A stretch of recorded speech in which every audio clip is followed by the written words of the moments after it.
Hello, everyone. My name is Triton Perrin, and I am here today bringing you a game review.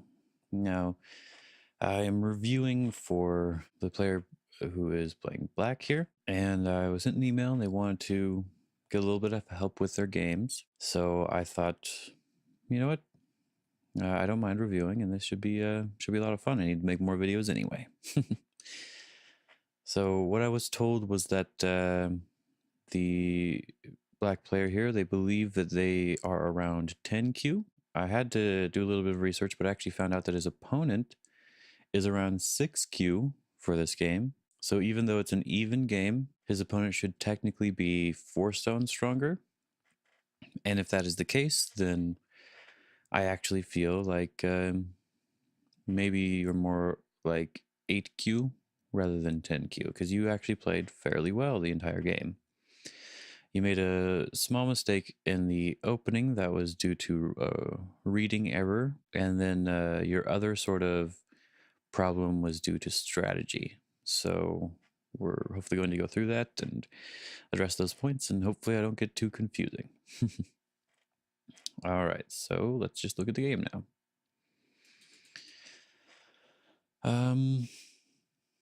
This move is perfectly fine. There isn't really a mistake yet, but I wanted to note that this is, for some reason, you usually don't see this approach in this Fuseki.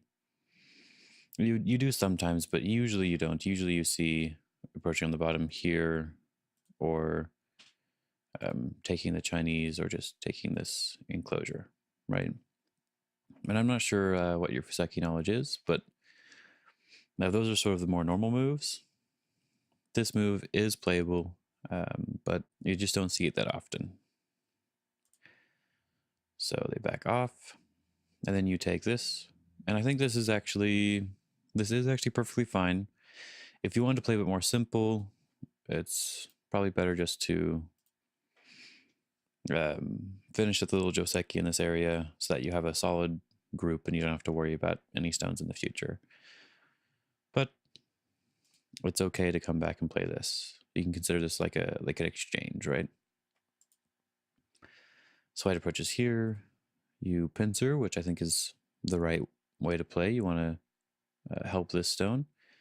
Maybe you could have pincered a little bit further away to help the stone more, but the idea is there. That's a good idea. Your opponent jumps out. You back off, which is all good. Then your opponent takes the corner. And this is actually where the first mistake of the game is. Now, it wasn't you, or you as black, who made the mistake. It was actually white here who made the mistake. When you jump out like this, you do not take the corner because of what happens here. When black splits the 2 stones off from the corner, this is really good for black because it's hurting white stones more than the corner is worth. The problem comes with what you played here when you asked this question. How do I punish this deviation from the Joseki? I guess you're asking how to punish the tiger's mouth here. And I have to say that it kind of is a deviation from Joseki, but this is perfectly playable by white. Usually you see this when the black stone is 1 space further, or when it's high on like at 016, so that white can jump further than what's allowed when white just connects. So actually, I guess I can just show that. It's like if this stone is here, when white plays this tiger's mouth, now when something like this happens, white can jump all the way to here. Whereas without the tiger's mouth, white wouldn't be able to jump there.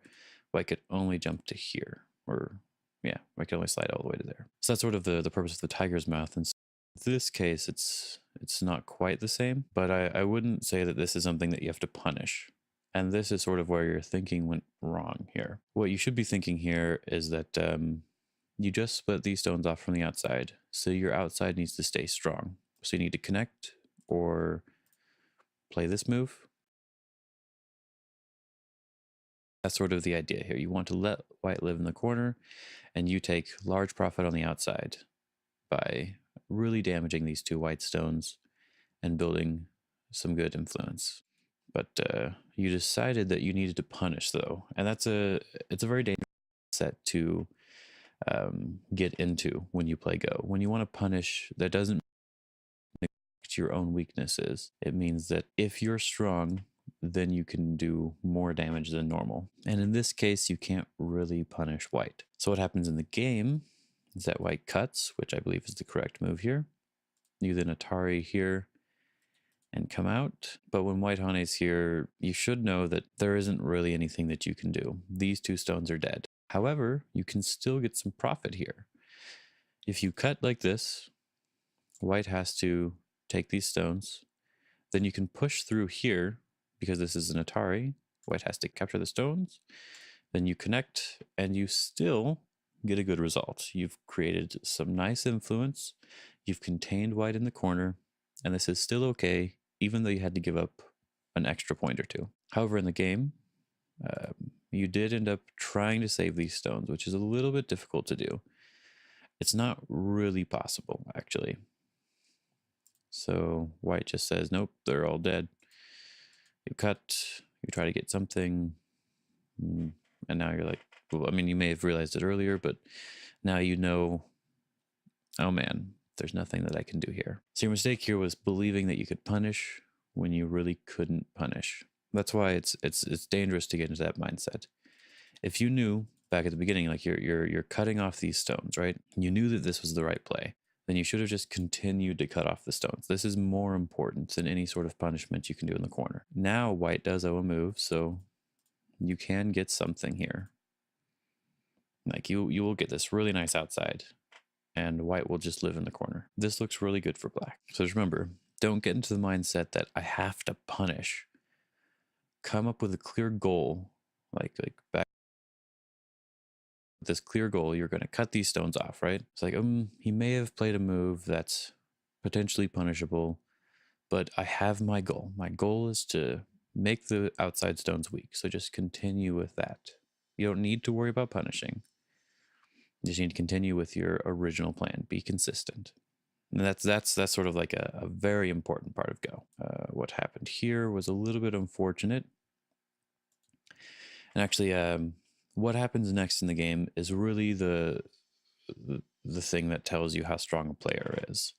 When someone's made a reading mistake and then they collapse, it means that they're upset and they shouldn't have continued to play, probably. But if they can continue to play calmly and potentially have a chance to win, you can tell that they have a lot of potential to be strong, or they are actually stronger than they think. And what happened in the game was, let's just look at the results. You protected this group. You didn't try to be too crazy here, like go and invade somewhere. You just protected your group. I think that's good. Small note though, this is not the proper move here. White could potentially make this a ko if they wanted to. So it's better just to play this move. This is much more strong. It helps connect you up everywhere. This is a little bit of a better move here. One move to accomplish the same goal. But this wasn't bad because white did connect. You jumped up. This is all good. So white decided to take this large knights move here. And, it's hard to say the best move, but this is a good point to stop and try to think. I got behind a little bit. It was a silly mistake, but what can I do to get the advantage back? I'll say the first thing you should always think about is making sure that your weak groups are strong. It's like this top group, I think, is probably the weakest group. So I would probably play something like this, or maybe even high here to sort of pretend to build something. In the game, you play this, which actually is not a bad move. It's building something here and reducing potential for white, as well as protecting these stones a little bit. So it actually does a lot of things, but it's just that I think that the top group is a little bit weaker. But white doesn't take advantage of that for a long time, so let's keep going. White just plays a simple move, and then you play here. When I first saw this move, when I was looking through the game, I thought that this might have been a mistake, but actually, it's entirely possible for black to win this way. If white doesn't take advantage of these stones, then you can actually win playing this way. So your instinct of where to play is not actually bad, because this was strong. This was actually a good move. This is actually not a bad move. And so let's just see how the game develops. White caps, you do this. Quick note, when you're capped, the knight's move is almost always the proper response. Like when you're just capped like this, knight's move. I believe it's a proverb, actually. This isn't bad. It's just a different way of playing. White wants to build, so you threaten to build a lot. That's a good idea. And then white comes to reduce. And this is where the game takes a turn. And that's important to note. You have to try to find a way to gain profit here, but you also have a weak group here.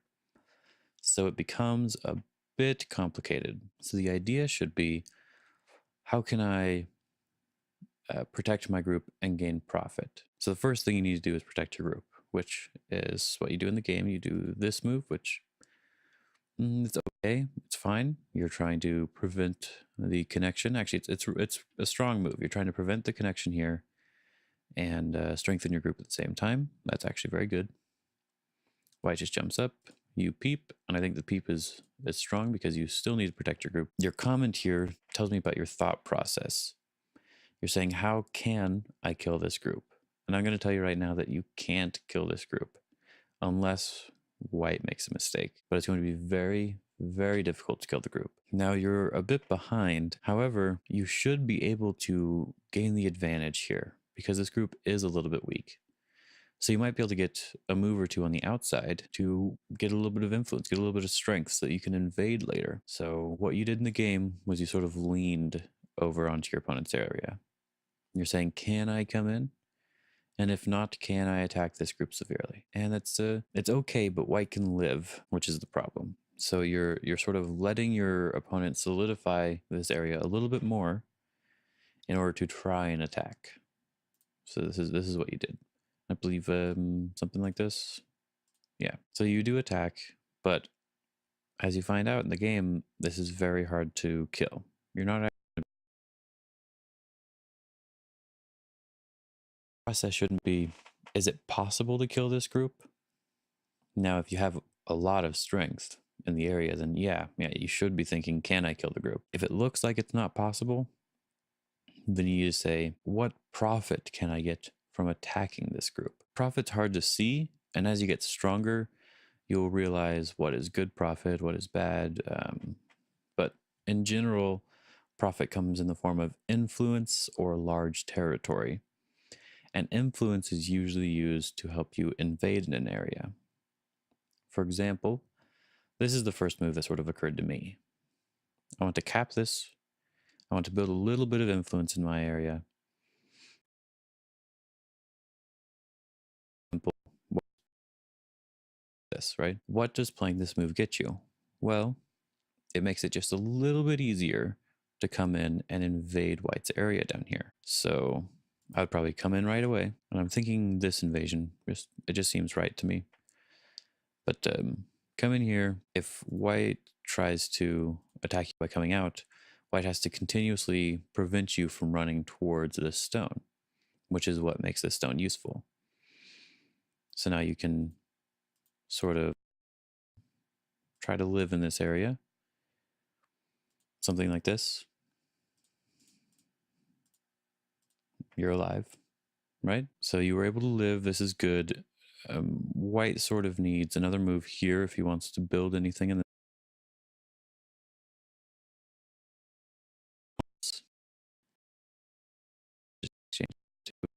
Then you can build.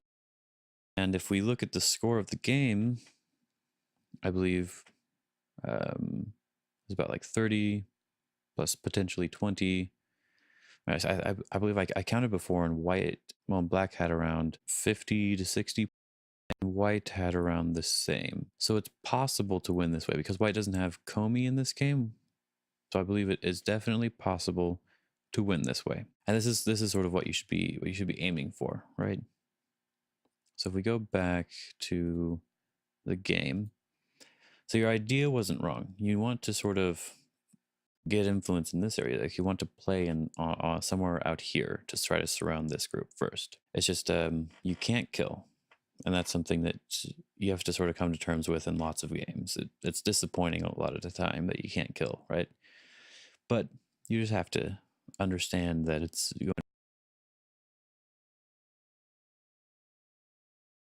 to peeped, and then you protected your shape, which was really good. It's very hard to kill now, and you should just try to get profit. But you did end up getting a little bit of profit because of how this played out. And white just made sure he was locked here. Overplayed here, and you were able to catch it right away. This was very good. White has to do this, because if the fight becomes complicated, it could run into white's area, and white could lose. So sharp cut, good, and build. Really, like this is your sort of your last chance. You have to do something right now, and you could try to, like here on the line, you could try to attach here. You could take the corner. You need to try something, right?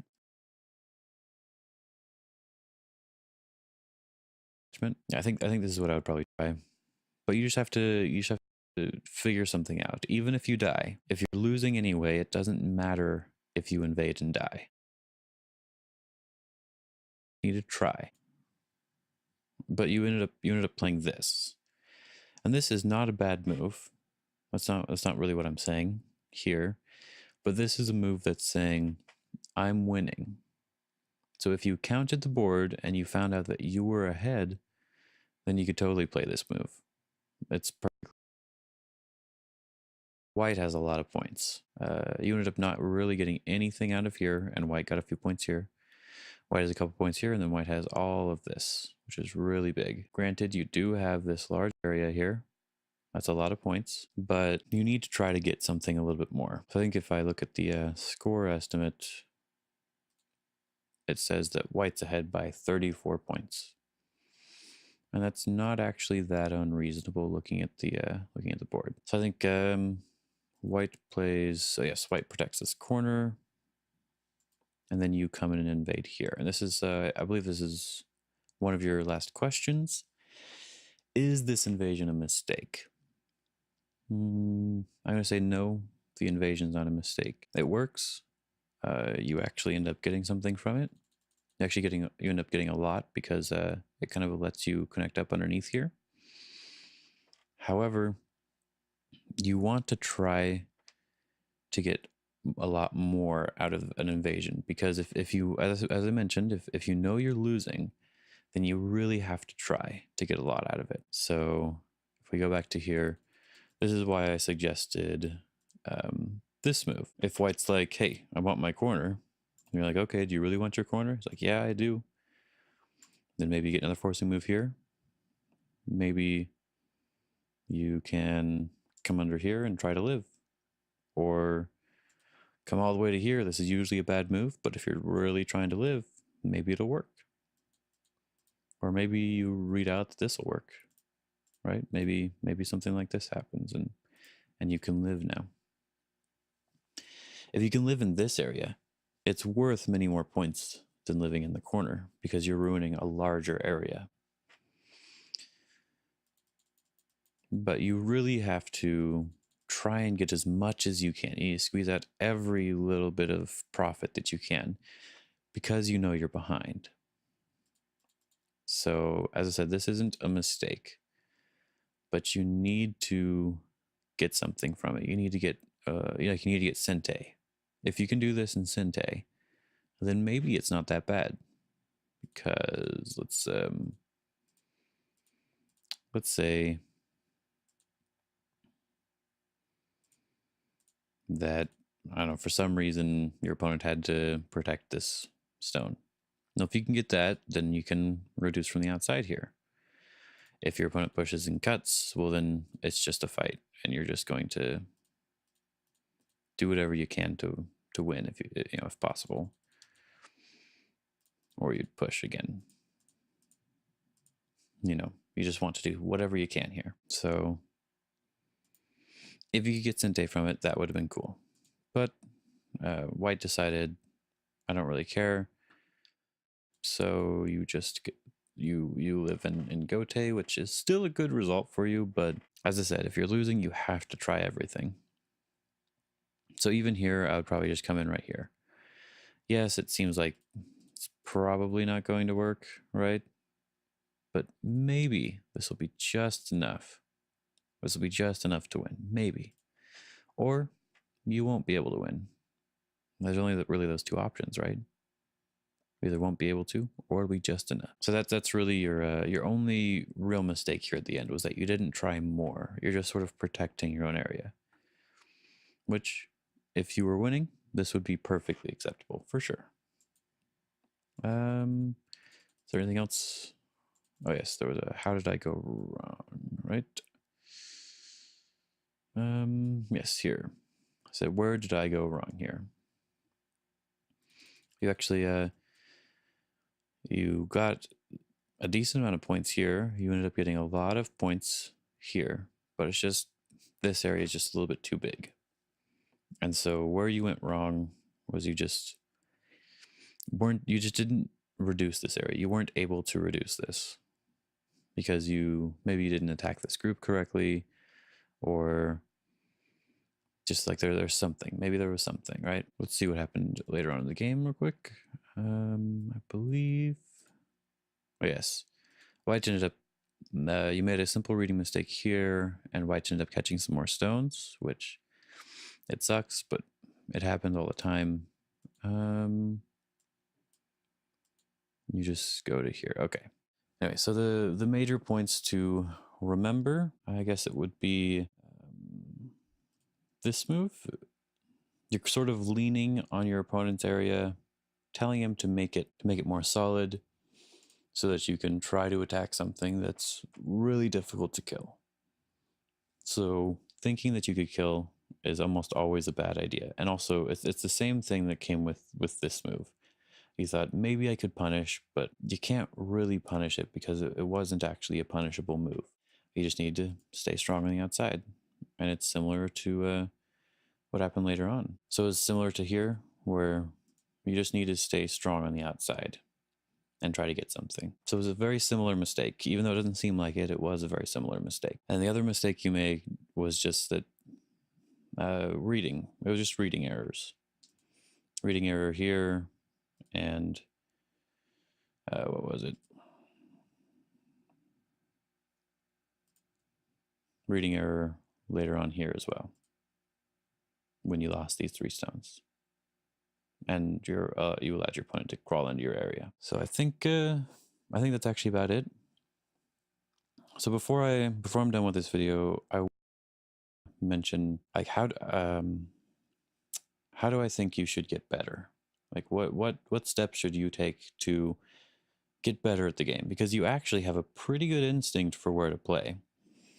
Like the jump here was good. Slightly better to protect up here, but this is actually like a good play. You're sort of reducing that it is possible for you to win this way. Your move here, well, at first it seems like a little bit of a mistake. Maybe it's better to reduce this area, right? But this actually isn't a bad move. It is possible to win playing this way. Like maybe you should have played 1 behind so that if your opponent invaded, you'd have a little bit more space here. But even then, it's like, yeah, this is it's totally possible to win this way. Really, the more important thing to focus on is reading. You'll learn strategy and such if you read books or if you play lots of games. But reading is sort of something that, I can teach you strategy, but I can't teach you reading. Reading's all on your own. So I wanted to show you a little bit of a resource that I use when I want to get better at reading. And so there's a website Let me pull that up real quick. There it is. So goproblems.com. Now I really like this this website, and I know a lot of people know about it, but it seems a lot of people don't know how to actually get to the good problems. So like you can click on here to go to random problems, but you can click on the time trial. Some of those problems are okay, but some of them are actually not that great. However, if you go over here to the problems tab and click on groups and collection, you actually find a lot of good, solid collections of Go problems. So it's like the Yicheng Ho Selected Life and Death Go problems, book 5. There's book 1, there's book 6. It's 100 problems each. They're all really good, you know. The collection that I recommend for you is the Encyclopedia of Life and Death Easy. This one right here. You click on the problems here. This is the collection. I'll leave a link in the description for you to check it out. It's 895 problems. That sounds like a lot, but you don't have to do them all in one sitting. You don't have to do them all within a week. You can just do 10 problems every day or 20 problems every day, whatever you feel comfortable with, right? And these won't be problems that are too difficult for you. But doing these problems like this problem, it should be fairly easy for you to figure this out, right? These sorts of problems. We're looking through a couple of them right now. It should be simple for you to figure these types of problems out. And that's the point. You want to do problems that are fairly easy for you to figure out. If you can figure out the problem within a few seconds, then that's exactly what we're looking for here. This collection is pretty good. It has like it repeats a lot of problems, it repeats a lot of situations so that it really gets stuck in your head. And by doing this whole collection, like I went from, like I did this when I was around 2Q on KGS. I did this entire collection within like a few weeks, and I went from 2Q to around 2 Dawn because my reading just was so much better. Everything else about my game was okay. It was just my reading that was lacking, and my like I worried too much about my fighting. So I did this collection, all these really easy problems, and I was then able to play at around the 2 Dawn level on KGS. And so that's the testament of how powerful even really easy problems are for your reading. There are a couple more difficult problems. If we scroll down later on, I think something like this is 13Q, 7Q, yeah. It gets a little bit more into the 7Q, 5Q. There's a couple problems that say like 6 Dawn. Now don't be worried about those problems. They just say 6 Dawn because when you get a problem wrong on this website, that's what rates that's what gives the problem its rating. So if you get it wrong the first time, then that means that like this one, if I do this, that's Ko. Oops, I didn't mean to do that. Well, I got it wrong the first time, so by getting it wrong, it registers at a 17Q. So my rank up here, 17Q got it wrong, and so it'll adjust the rank for this problem. So when enough people get it wrong, it'll go up to the Dawn level. That doesn't mean the problem's actually going to be out of your reach. It actually means that the problem is just harder to figure out than it seems. But anyway, so there's a good collection, and I absolutely recommend it because you just need to get better at reading. If you can get better at reading, then you'll be really strong, I feel. You'll definitely be able to beat that 6Q who you played before, and you will have a much easier time against more opponents as well. Well, let's go back to your game real quick. All right. So I hope you liked this review. I hope I didn't get too over the top, or I hope I didn't say anything that was too complicated.